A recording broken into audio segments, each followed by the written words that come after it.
Dandruff తో బాధపడుతున్నారా? ప్రిస్మస్ anti dandruff షాంపూతో మీ సమస్యకు శాశ్వత పరిష్కారం.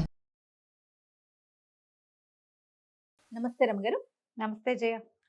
రమగారు, సాధారణంగా ఉద్యోగాలు చేసినా వ్యాపారాలు చేసినా ఏం ఆలోచిస్తామంటే డబ్బు. ఎవరు ఏది చేసినా దానికోసమే కదండి. ఫ్యామిలీకి కొంత టైం ఇవ్వలేకపోతున్నాము. పీక్స్లో ఉన్నప్పుడు నిజంగా ఫ్యామిలీకి టైం ఇవ్వలేకపోతాం. లేదు, ఫ్యామిలీకి ఇస్తున్నాం అనుకోండి, కెరీర్ మీద అంతగా కాన్సన్ట్రేట్ చేయలేకపోతాం. రెండు బ్యాలెన్స్ చేసుకోవాలంటే చాలా కష్టపడాలి, చాలా ఓర్పు నేర్పు ఉండాలి. ఎక్కడికక్కడ దేనికి దాన్ని సరిపెట్టుకుంటూ సరి చేసుకుంటూ ముందుకెళ్ళాలి. అవునా కాదంటారా? కాకపోతే ఏది ఇంపార్టెంట్ అనేది ఎప్పుడు ఆలోచించుకోవాలి. ఒకప్పుడు ఒక సర్టన్ ఏజ్ ఉంటుంది, 30 to 40 పీక్గా ఉంటుంది ప్రతి ఒక్కరికి కూడా, అమ్మాయిలకైనా అబ్బాయిలకైనా. ఉద్యోగం చేస్తున్నా లేకుంటే వ్యాపారం చేస్తున్నా కష్టపడటానికి ఎక్కువ అవకాశం ఉంటుంది, సంపాదించడానికి ఎక్కువ అవకాశం ఉంటుంది. ఇంకొంచెం కష్టపడితే ఇంకొంచెం పెరిగే అవకాశాలు కూడా ఉంటాయి. అదే టైము మనం పెళ్లి చేసుకునే టైం, అంటే ఫ్యామిలీకి కూడా. దీన్ని బ్యాలెన్స్ చేయాలా, దాన్ని బ్యాలెన్స్ చేయాలా, భలే ఇబ్బంది పడిపోతూ ఉంటారండి కెరీర్లో ముందుకెళ్లే వాళ్ళు. ఒక్కోసారి అది క్లిక్ అవుతుంది, ఒకసారి ఇది క్లిక్ అవుతుంది. అవును అవును, అందరికీ ఒకటే క్లిక్ అవుతుందని అసలు చెప్పలేము మనం. అస్సలు చెప్పలేమండి. చెప్పలేము. Family సపోర్ట్ దాని మీద కావాలి. కాన్సన్ట్రేట్ చేయి అన్నామా ఇది తన్నేస్తుంది. కెరీరే ఇంపార్టెంట్ అంటే చివరికి లేట్ ఏజ్లో పెళ్ళిళ్ళు పిల్లలు అసలు అవి కూడా లేకపోవటం అప్పుడేమనిపిస్తుంది, కెరీర్ ఉండి ఫ్యామిలీ లైఫ్ లేకపోతే ఉపయోగం ఏంటి అనిపిస్తుంది కదా. ఓ పాత కథ ఉంది దీని మీద. ఇదివరకటి కాలంలో ఇలాంటి కథలు ఉండేవా అని ఆశ్చర్యంగా ఉంటుంది.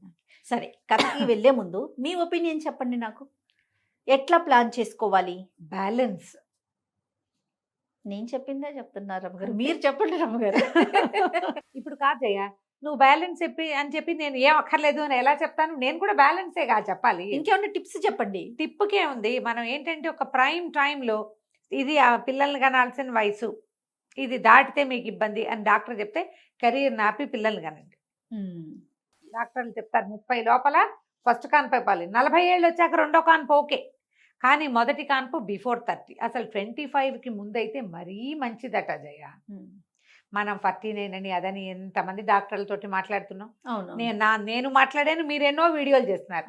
ప్రతి డాక్టరు చెప్పేది అదే కదా. చదువుకునేటప్పుడు కూడా చాలా మంది డాక్టర్స్, ఇవాళ రేపు నేను కొన్ని కేసులు చూసాను జయ, ఎండి చేస్తున్నారు లేడీస్, లేడీ డాక్టర్లు ఎండి చేస్తూ పెళ్ళయింది, పిల్లని కనేసి పిల్లని అమ్మ చేతులు పెట్టి చదువుకుంటున్నారు. తర్వాత ఇబ్బంది అని తర్వాత ఏజ్ పెరిగితే ఇబ్బంది, అందుకని పిల్లల్ని పెంచుకుంటూ చదువుకుంటున్నారు చాలా మంది. సో అట్లా ప్లాన్ చేసుకోవాలి. మగవాళ్ళు అనుకో, మగవాళ్ళు ఇప్పుడు 36 వచ్చాక పెళ్లి చేసుకుంటారంటే అప్పటికి నీకు 30 దాటిపోయిన అమ్మాయే దొరుకుతుంది. చిట్టి పిల్లల్ని నీకెవరు కదా, ఇప్పుడు గోల అదే కదా. 2 ఏళ్లే గ్యాప్ ఉండాలి. అబ్బాయికి 36 అయితే అమ్మాయికి 34 అంటే సంతాన సాఫల్యం ఎంత వెనక్కిపోయినట్టు. అది ఆలోచించాలా వద్దా? పెళ్ళికి ఆలోచించాలిగా. అందుకని 36 కాదు నాయన, 30 లోపలే మగపిల్లలు పెళ్ళిళ్ళు చేసుకునేందుకు ప్లాన్ చేసుకుని, అంతగా అవసరమైతే ఉద్యోగం చేసే అమ్మాయి, మన ఊళ్ళోనే ఉద్యోగం ఉన్న అమ్మాయి, టైం కొంచెం ఫిక్స్డ్ టైమింగ్స్ కాకుండా కొంచెం ఫ్లెక్సిబుల్గా ఉండే ఉద్యోగం ఉన్న అమ్మాయి, అలా చూసుకోవాలి. ఇక ఇవాళ రేపు కొంతమంది ఏం చేస్తారంటే అమ్మాయి కూడా చాలా సూపర్ ఎడ్యుకేషన్ ఉండాలనుకుంటారు. సూపర్ ఎడ్యుకేషన్ ఉన్నాక అది ఇంట్లో కూర్చుంటుంది అమ్మడు. ఉద్యోగం కోసమే కదా పాపం కష్టపడేది. కెరీర్ కావాలనుకుంటారు కదా, ఇంత చదువుకుని ఏదో బిల్డప్ చేయాలనుకుంటారు, ప్రూవ్ చేసుకోవాలనుకుంటారు. అప్పుడు పిల్లల్ని గాను అని వాళ్ళని బలవంత పెట్టలేం కదా మనం. కొంచెం ఆలోచించుకొని బ్యాలెన్స్ పట్టు విడుపుతోటి చేయాలి. నీ బ్యాలెన్స్ అన్నది నేను పట్టు విడుపు ఉండాలి గ్యారంటీగా ఉంటే. అప్పుడు కూడా ఇది కూడా ప్లానింగ్ ఎప్పుడు ఒకళ్ళతోటి కాదు కదా జయ. ఫ్యామిలీ ప్లానింగ్ అంటే ఇద్దరు, వీళ్ళు ప్లస్లు మైనస్లు ఆలోచించుకోవాలి. ఒకసారి ఎక్కాలి, ఒకసారి దిగాలి. కొంతమంది పెళ్ళిళ్ళు చేసుకుంటున్నారా చూడు, మనం కథ చెప్పకుండా నేను నీకు లెంగ్దీ మ్యాటర్ చెప్తున్నా. పిల్లల్ని కంటం పట్ల ఇద్దరికి ఒక రకమైన అభిప్రాయం ఉండటంలా. మగవాళ్ళు పిల్లలు వద్దనుకుంటారు, లేదా అమ్మాయిలే పిల్లలు నా వల్ల కాదు, ఎవరైనా తెచ్చుకుని పెంచుకుంటాను అంతే తప్పిస్తే నేను కన్ను, ప్రెగ్నెన్సీ భయం, పెంచలేను, నేను ఇప్పుడే కాదు, నేను పిల్లల కోసం రెడీగా లేను, ఇలాంటివి చెప్తారు. పెళ్లికి ముందే ఇది మాట్లాడుకుంటే మంచిది. మాట్లాడుకునే మ్యాటర్స్ లో కిడ్స్ మ్యాటర్ కూడా మనం మాట్లాడుకోవాలి. ఎక్కడికి వెళ్ళిపోయాం రమ్మగారు. మరి ఏం చేస్తాను జయ? పెళ్ళి అంటేనే నెక్స్ట్ జనరేషన్ కదా, దాన్నే వద్దనుకుంటే ఇంకేముంది? పెళ్ళి ఇక పెళ్ళెందుకు? అంత Parent ఘోరంగా ఆ? ఉన్నామా రమ్మగారు? ఉన్నామమ్మా, ఉన్నాం, అలాగే ఉన్నాం. అవి వింటుంటే ఇప్పుడు నేను అంతా విని విని విని తలకాయ వాచిపోయి ఫిల్టర్ చేసి 2 వాక్యాలు చెప్తే నువ్వు అలా కంగారు ఆ, పడుతున్నావు. అవన్నీ విన్న ఆశ్చర్యపోతున్నా వాళ్ళ నేను. పరిస్థితి ఏంటి? నిజంగా నేను ఆశ్చర్యపోతున్నాను రమ్మగారు. పిల్లలు వద్దు అనుకొని పెళ్లి చేసుకుంటాము అనుకునే వాళ్ళు ఉన్నారా? ఏం పర్వాలేదు, ఏం పర్వాలేదు, ఓ మై గాడ్. ఏం పర్వాలేదు. వాళ్ళు కూడా వచ్చేసారు చైనాలలాగా 1 or నన్లోకి వచ్చారు. పుడితే ఒకటి పుడుతుంది, లేకపోతే పోతుంది, పోని హాయిగా ఉంటాం. కెరీర్ నిజంగా నేను చూసి చెప్తున్నా కదా. అదే మీరు ఎన్ని కేసెస్ చూస్తా ఉన్నారు? ఇప్పుడు మనకి పే చేసే కేసులు చాలా తక్కువ చేయ, అవును, చాలా తక్కువ. అవును. నేను మాట్లాడే కేసులు చాలా చాలా ఎక్కువ. చాలా ఎక్కువ కదా. చాలా ఎక్కువ. ఈ మాట్లాడే కేసులు వింటుంటే వింతగా ఉంటుంది. అవును, అవును. ఇంత విచిత్రం విడ్డూరం ఇలాగా వినిపిస్తూ ఉంటాయి. ఈ సరే, కథలోకి ఇంతకీ కథలోకి వెళ్దాం. పూర్వమట గిరికూటం అనే ఒక పెద్ద నగరానికి క్షేమేంద్రుడు అనే ఒక రాజుగారు ఉండేవారట. క్షేమేంద్రుడు. ఎంత బాగుంది కదా పేరు. 3 అబ్బాయిలట ఆయనకి.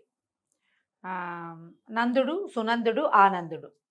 ఈ 3 అబ్బాయిలు ఉన్నారు. వీళ్ళు కొంచెం లేట్ ఇష్యూ, పిల్లలు లేట్గా పుట్టారు. ఆయన పెద్దవాడైపోయాడు క్షేమేంద్రుడు.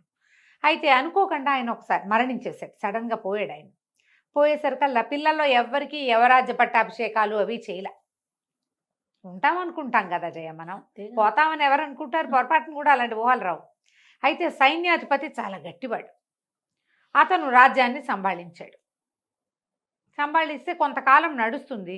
3 అబ్బాయిల్లో పెద్దవాడైన సునందుడిని రాజుని చెయ్యాలి. కానీ అతను అట్లా చేయలే. వీళ్ళ పట్ల చాలా క్రౌర్యంగా వ్యవహరించేవాడు. వీళ్ళ చేతికి రాజ్యం పోనివ్వకుండా ఉండే ధోరణి అతనిలో కనపడడం మొదలుపెట్టింది. వీళ్ళకి అన్నీ కట్ చేసేసాడు. విసిగిపోయారు వాళ్ళు, పారిపోయారు. ఒకరోజు ఈ రాజ్యం మాది, మేము ఇది చేసుకుందామని క్లెయిమ్ చేయడానికి అక్కడ ఏ ఆసరా వాళ్ళకి లేకపోయింది. 3 పారిపోయారా? 3 కలిసి వెళ్ళిపోయారు. వాళ్ళకి అక్కడ క్లెయిమ్ చేయడానికి వేరే ఆసరా ఏం లేదు. మంత్రులు సైన్యాధిపతి వైపే ఉన్నారు, ప్రజలు సైన్యాధిపతి, అధికారులందరూ సైన్యాధిపతి చెప్పిన మాట వింటారు. మీకు తెలియదు అంటారు వీళ్ళని. ఇది మాది వీళ్ళని అని వీళ్ళన్నా, వీళ్ళని రాజు చేయమని రాజులను చెయ్యి, ఈ పిల్లాడిని రాజుని చెయ్యి, మిగిలిన వాళ్ళిద్దరిని యువరాజులను చెయ్యి అని చెప్పగలిగే సత్తా ఉన్నవాడు ఎవడు లేరు అక్కడ. అందరినీ ఆయన గట్టిగా బిగించేశాడు సైన్యాధిపతి. ఇక అతని చేతిలోకి వెళ్ళిపోయింది. ఇంకేం చేస్తారు?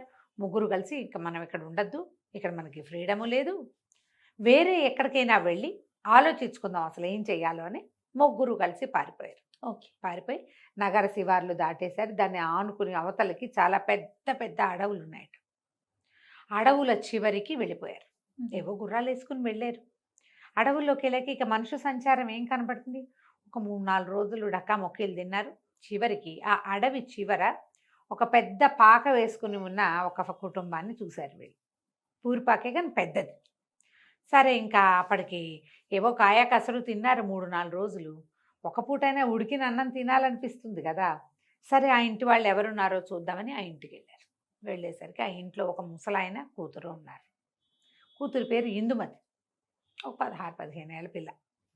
సరే, ఆ ముసలాయన వీళ్ళని చూసి ఎవరో రాజకుమార్లాగా ఉన్నారని, రండి బాబు, ఎన్నాళ్ళు అయింది ఈ దారిని ఎవరైనా మనుషులు వచ్చి, మేమేమి ఉంటున్నాం, ఏవో మేకల్ని వాటిని కాసుకుంటాం, మా దారిని మేము ఉంటున్నాం, చిన్న పంట ఏదో పండించుకుంటున్నామని వీళ్ళకి చక్కగా అన్నము అవి పెట్టించాడు.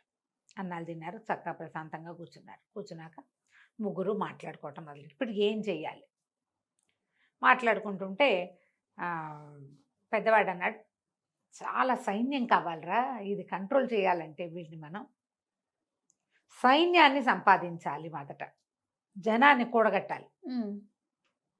ఎంత సైన్యం ఉంటే అంత మంచిది మనకి. అప్పుడు సైన్యంతో సహా విరుచుకుపడి మన రాజ్యాన్ని మనం లాక్కోవచ్చు. బాగుంది కదా. అక్కడి నుంచి 2వ వాడు అన్నాడు, నందుడు, కాదు సైన్యం కాదు, డబ్బు కావాలి. వాళ్ళందరినీ వాడు అధికారంతో కొనేశాడు, మనం డబ్బుతో కొనాలి, డబ్బు బాగా సంపాదించుకురావాలి, డబ్బే ముఖ్యం. ఈ మొత్తం సమాజం అంతా మన చేతిలోకి రావాలంటే అడిగిన వాడికి అడగని వాడికి డబ్బుతో కొట్టేయాలి వాడిని. ఇది కూడా పాయింట్. 3వ వాడిని అడిగారు, ఏరా ఆనంద, నువ్వేం చేస్తావురా అని. ఏమో ఇంకా ఆలోచిస్తున్నాను, చెప్తాను అన్నాడు. ఆ అబ్బాయి దృష్టి వాళ్ళతో పాటు ఆ కబుర్లు వీళ్ళు మాట్లాడుకుంటుంటే ఆ మాటలు వినడానికి వచ్చి కూర్చున్న ఇందుమతి మీద ఉంది. పెద్దవాళ్ళిద్దరి దృష్టి రాజ్యం మీదే ఉంది. సరే, ఇంకా ఒక పూట గడిచాక కొత్త స్థిమితపడి 4 రోజుల నుంచి ప్రయాణం చేశారుగా, స్థిమితపడ్డాక వాళ్ళ దగ్గర నుంచి ఏదో కాస్త తినుబండారాలు ఒక 2-3 రోజులకు సరిపడా మూట కట్టుకున్నారు. అన్నదమ్ములు ఇద్దరు చెప్పారు. ఒకళ్ళు ఈశాన్యానికి, ఇంకోళ్ళు వాయవ్యానికి బయలుదేరారు. మేమిద్దరం చెరో వైపుకి వెళ్తాం. ఒకళ్ళు డబ్బులు సంపాదించుకొస్తామన్నారు, ఇంకొకళ్ళు ఇంకొకరు సైన్యం సైన్యం. తెచ్చుకుంటా అన్నారు. ఆనందుడు అన్నాడు, సరే మీ ఇద్దరు బయలుదేరండి, నేను ఆలోచించుకుని నా దారి నేను బయలుదేరుతాను అంటే ఆనందుడి గుర్రం ఇక్కడే ఉండిపోయింది. సునందుడు నందుడు చేరో గుర్రం మీద చేరో పక్కకి వెళ్ళిపోయారు. తర్వాత ఏమో మాట్లాడుకున్నారంటే 10 సంవత్సరాల తర్వాత ఇక్కడే కలవాలి అని మాట్లాడుకున్నారు. 10 ఏళ్ళు ప్రయత్నం చేద్దాం, మన రాజ్యం మనకి ఎక్కడికి పోదు, మన అందరూ గుర్తుపడతారు, రాజుగారి అబ్బాయిలో మన జన్మపత్రికలు అన్నీ అక్కడే ఉంటాయి. ఓకే. 10 ఏళ్ల పాటు ఒకటిది మూడో వాడికి తోచింది సంపాదించుకొచ్చి మన రాజ్యాన్ని మనం స్వాధీనపరచుకున్నాం. ఆనందం అన్నాడు, మీ ఇద్దరు చెరోదారిన వెళ్ళండి, నేను కూడా ఇక్కడే కలుసుకుంటాను మిమ్మల్ని అని చెప్పాడు. సరే 10 సంవత్సరాలు సుదీర్ఘమైన రోజులు గడిచిపోయినాయి. 10 సంవత్సరాలు అంటే 3650 రోజులు గడవాలి, అంతే కదా సంవత్సరానికి. ఏడాదికి 365, 10 అంటే ఇంటూ 10 వేసి ఆ సున్నా దీని పక్కన అంతే. చేస్తుంది కదా. 3650 రోజులు Yes, yes. వెళ్ళిపోయారు. 10 ఏళ్ల తర్వాత ఒక రోజున పెద్ద సైన్యం, కనీసం ఒక 25,000 మంది ఉంటారు. సైన్యం ఆ గుడిసె వైపుకి నడిచొచ్చింది. ఇంకో పక్క నుంచి గాడిదలు, కంచరగాడిదలు, గుర్రాలు, లొట్టిపిట్టలతోటి ఇంకొక పెద్ద వ్యాపారస్తుల బిడారు ఇంకొక పక్క నుంచి నడిచొచ్చింది. ఈ సైనికులతో వచ్చిన వాడు ఒకడు వాజానుబాహు, కణతల దగ్గర అక్కడ నెరిసి ఉంది, గడ్డను నెరిసిపోయింది, కానీ మంచి బలశాలి ఆజానుబాహుగా ఉన్నవాడు ఒకడు. ఈ రెండో గుంపుతో బేహారీలతోటి వ్యాపారస్తుల సమూహంతో వచ్చినవాడు ఇంత బొజ్జ, స్థూలకాయం, తలకాయ నెరిసిపోయి ఉన్నవాడు రెండోవాడు. వాళ్ళిద్దరూ కలుసుకున్నారు. ఒరే నందా సునంద అని మాట్లాడుకున్నారు. ఆనందుడు ఏమయ్యాడో అంటే వాళ్ళ ఒక గుడిసె ముందు ఆగారు కదా, ఆ గుడిసె ఇది వరకు చిన్న గుడిసెగా ఉండేది. ఇప్పుడు చుట్టూతా ఇంకా 3-4 శాలలు లాంటివి వెలిసినాయి, చుట్టూతా తోట వచ్చింది, ఇద్దరు అంతంత పిల్లలు అక్కడ ఆడుకుంటున్నారు. ఇందుమతి ఇదివరకు వాళ్ళు చూశారు కదా, ఆ అమ్మాయి ఒక చంకలో ఉన్న పిల్లవాడితోటి గుమ్మం దగ్గర నిలబడింది. వీళ్ళు ఏదో డెవలప్ అయ్యారనుకున్నారు. ఆ ఇంటి వెనక నుంచి ఆనందుడు నడిచొచ్చాడు ముందుకి. ఆశ్చర్యపోయారు వాళ్ళు. ఏమిట్రా నువ్వు ఇక్కడే ఉన్నావా, ఇదే నువ్వేం చేసావు అని మాట్లాడుకున్నాక పెద్దవాడు ఏం చెప్పాడంటే 25,000 మంది సైన్యాన్ని కూర్చుకొచ్చాను నేను. మనం ఉత్తరాలు రాస్తే 5వ రోజుకి ఇంకో 25,000 మంది సిద్ధంగా ఉంటారు, ఈ సైన్యం అంతా మంది, దీంతో విరుచుకు పడిపోవటమే వాడి మీద అనగానే రెండో వాడు చెప్పాడు 25 లక్షల దినారాలు కూడబెట్టాను నేను. చాలా పెద్ద సొమ్ము కదా 25 లక్షలు. మరి మొత్తం వీటి మీద ఉన్న సరుకంతా మందే, మన వ్యాపారం నడుస్తూనే ఉంది. ఇవాళ మన దగ్గర 25 లక్షలు ఉంది, ఊరు మీద 2-3 కోట్లు ఉన్నాయి వ్యాపారంలో. ఎంత డబ్బు కావాలంటే అంత డబ్బు ఉత్తరం రాస్తే వచ్చేస్తుంది 10వ రోజు కల్లా. నీ సైన్యాన్ని కూడా ఈ డబ్బులతోటి కొనేయగలను నేను అన్నాడు. పదండి విరుచుకు పడదామన్నారు. ఆనందుడు ఏం చేశాడు, అక్కడే ఉండి ఇందుమతిని పెళ్లి చేసుకుని 3 పిల్లల్ని కన్నాడు. ఆ తోట దొడ్డి అది విశాలంగా చేసుకున్నాడు, అడవంతా స్వాధీనంలో ఉంది. అప్పుడు ఆనందుడు ఏం చెప్పాడంటే, అంత కంగారు ఏం లేదు, మీరిద్దరూ వెళ్ళిపోయినటువంటి 3-4 సంవత్సరాలకి గిరిపురం అది ఉంది కదా, అక్కడి నుంచి మనకు ఉత్తరం వచ్చింది, సైన్యాధిపతి మరణించాడని, రాజ్యం అరాచకంగా ఉందని, వచ్చి స్వాధీనపరచుకోమని రాశారు. రాస్తే నేను మళ్ళీ ఉత్తరం పంపించాను, మధ్యలో వెళ్ళి చూసొస్తున్నాను, నా భార్య పిల్లలు ఇక్కడే ఉన్నారు, మీకోసం నేను ఇక్కడ ఉన్నాను, మీరు వచ్చాక 3 వెళ్తే 3 పనులు సంభాళించుకోవచ్చు. పెద్దవాడు రాజు అవుతాడు, రెండోవాడు సైన్యాధిపతి అవుతాడు, 3వ మంత్రి అవుతాడు అని చెప్పాడు. పెద్దవాళ్ళిద్దరు మొహమొహాలు చూసుకున్నారు. చేయవలసిన పని చేశాడు కదా వీడు, వాడికి అందరికంటే చిన్నవాడైనా చక్కగా భార్య, ఇద్దరు ఇంతంత చేతికొచ్చిన మగపిల్లలు, ఓ చంటి పిల్ల, 3 సంతానం, యువరాజు కావడానికి రెడీగా ఉన్న పిల్లవాడు ఉన్నాడు వాళ్ళ ఇంట్లో. ఈ పెద్దవాళ్ళు ఇద్దరు, వీడికంటే 5-4 వేలు పెద్దవాళ్ళు, తలకాయలు నేర్చిపోయినాయి, గడ్డాలు నేర్చిపోయినాయి, స్థూలకాయాలు వచ్చినాయి, ఇప్పుడు వివాహాలు లేవు, ఇక కావు. చేయవలసిన పని ఏమిటి మొదట, అది వాడు చేసేసాడు. సరే ఏమనుకున్నారు, ఇంకేముంది, మనం రాజ్యం చూసుకుని ఆనందుడు కొడుకుని రాజుని చేసుకుందాం, మెల్లిగా కొంచెం పెద్దవాడిని చేసుకుని అనుకుని ఆనందుడిని కుటుంబంతో సహా తీసుకుపోయి వాళ్ళ సొంత ఊరుకు వెళ్ళి రాజ్యాన్ని స్వాధీనం చేసుకున్నారు. ఇప్పుడు సంపాదన, సైన్య సమీకరణ, సంసారమా, కరెక్ట్ ఏజ్లో చేయవలసింది వీళ్ళిద్దరూ, ఇవి 2 చేసేసారు. అవును. ఇది ఎప్పుడు చేస్తారు, ఇక దానికి టైం లేదుగా.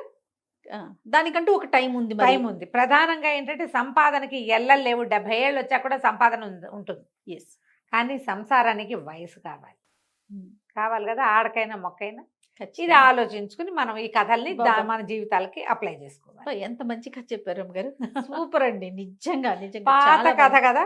ఇప్పుడు మనం Excellent. మనం చేస్తున్న రకరకాల వ్యవహారాలకి దాన్ని అటాచ్ చేసుకోవాలి. సెటిల్ అవ్వాలి, ఇల్లు కొనాలి, కారు కొనాలి, అదేదో కావాలి. ఆ తర్వాత కంటానంటే ఆ తర్వాత కౌంట్ ఉండదు, ఆడవాళ్ళకి అవకాశం ఉండదు. ఇంకేం చేస్తావు నువ్వు? ఇల్లు వాకిలి చూసుకుంటూ ఉంటావు అంతే. అంతే. కథ సూపర్ రమ్మగారు. పెళ్లి చేసుకోము అనే వారందరికీ ఈ ఇదే కథని చెప్పాలి. షేర్ చేయాలన్నమాట. రైట్ అండి, నమస్తే. నమస్తే. సుమన్ టీవీలో మీ పర్సనల్ అండ్ బిజినెస్ ప్రమోషన్స్ కోసం కింది నెంబర్కి కాంటాక్ట్ చేయండి.